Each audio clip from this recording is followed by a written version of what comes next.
Bem-vindos à nossa aula. Hoje eu vou debater com vocês um pouco sobre a civilização romana. Essa civilização que muito nos influenciou, né?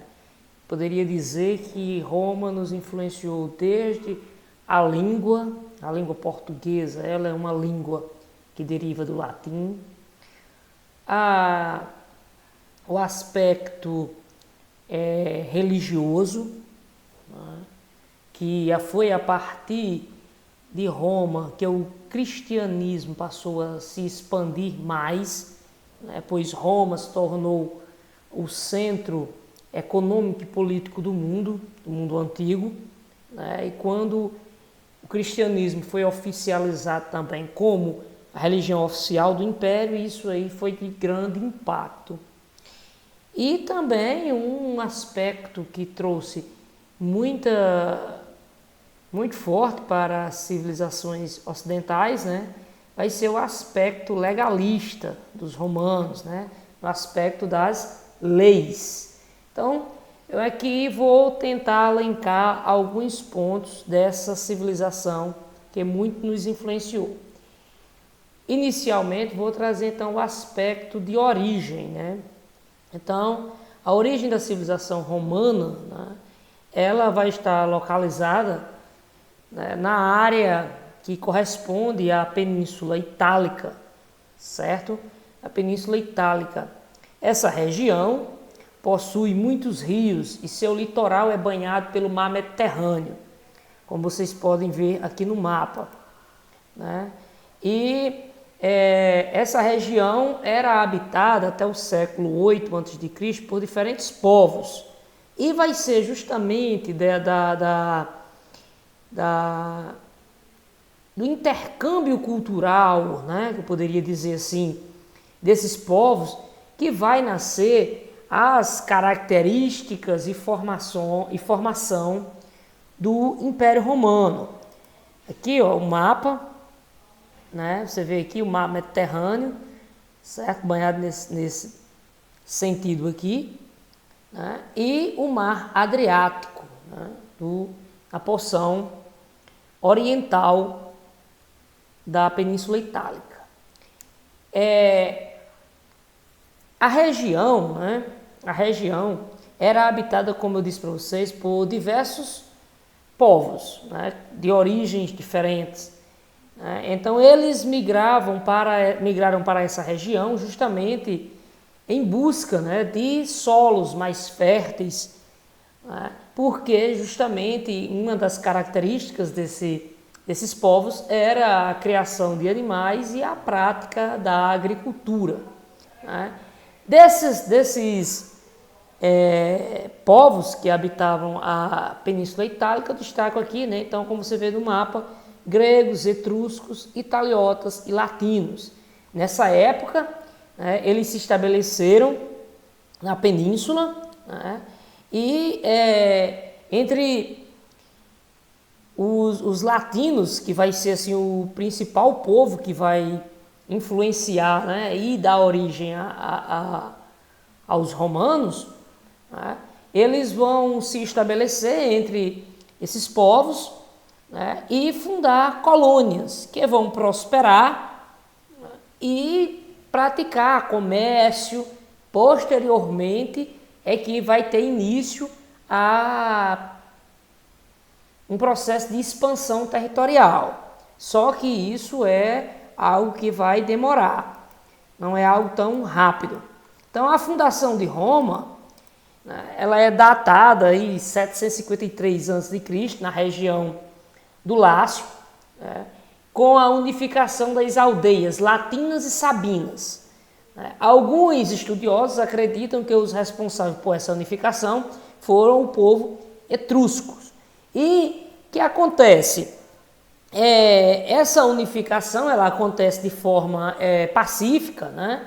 Que acontece que os povos latinos e sabinos, né, eles vão ter uma forte relação com os etruscos, e com eles vão justamente aprender o seu aspecto de construção, né, a conhecimento em diversos setores, né? O desenvolvimento de áreas de abastecimento, criação de arquidutos, criando na realidade uma estrutura, ao ponto de em 509, né, Roma já tinha crescido, se expandido e já era uma região influente, uma cidade influente, tendo todo aqui, ó, como vocês podem ver, uma estrutura bem definida, uma cidade com calçadas, né, fortificações, sistemas de esgoto, tudo isso aí, né, consolidando, né, a cultura latina, né, que vai predominar. O que acontece?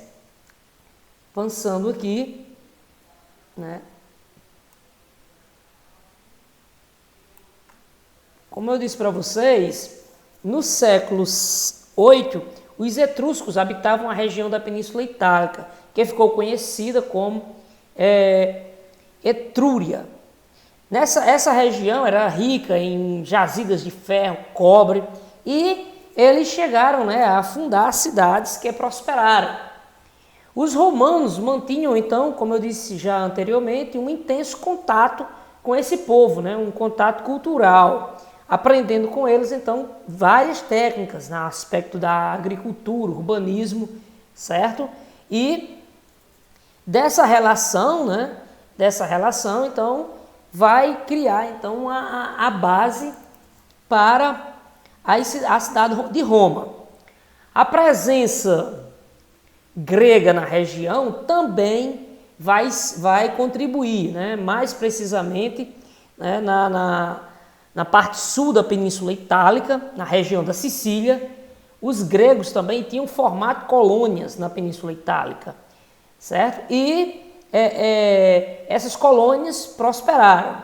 Assim, muitos elementos da cultura grega foram incorporados na cultura romana, né? Por exemplo, o alfabeto, o próprio aspecto religioso, né? Muito, se você analisar da religião grega, influenciou na romana. Então, a história de Roma, ela é contada nos períodos, né? Como vocês podem ver aqui, nos períodos de tempo, como vocês veem, deixa eu diminuir aqui para ficar mais visível, pronto. Nessa escala aqui de tempo, né? Porque Roma, ela vai ser fundada sobre um sistema de governo conhecido como monarquia, que vai durar de 753, desde a fundação de Roma, até 509. A partir de 509 vai ter início a República Romana, né? A República Romana, que vai até o ano de 27 a.C. A partir de 27, você vai ter o período de Império. E o Império Romano ele é dividido em Alto Império e Baixo Império. O Alto Império vai ser justamente o período de apogeu. O Baixo Império vai ser justamente o período de declínio. Então vamos ver aqui, ó. No período da monarquia, né, nesse período da monarquia, que vai de 753 a 509 a.C., nesse período o rei exercia o controle administrativo, judicial, militar e religioso. Nessa época a sociedade era dividida basicamente entre patrícios e plebeus, que eram a classe social, as classes sociais de Roma. Em 527, né, o período conhecido como República, né, período republicano, os romanos conquistaram povos vizinhos, expandiram seu território.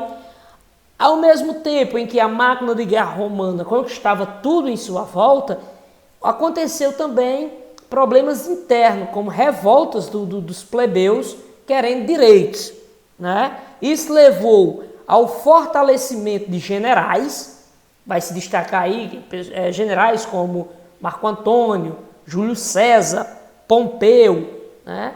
Que vai levar então o próprio declínio do sistema republicano, né? Que vai levar consequentemente então o fortalecimento da autoridade centralizada em um único homem. E assim Em 27, né, é fundado então o período, né, de império. Né? O primeiro imperador romano vai ser Augustus, né? Augusto César. Né?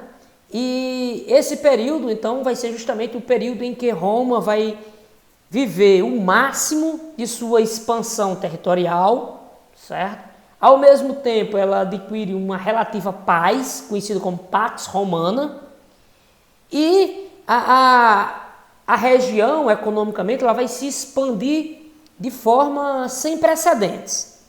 Então, mas só que você observar bem, o tempo do Alto Império é curto, né? E o que acontece?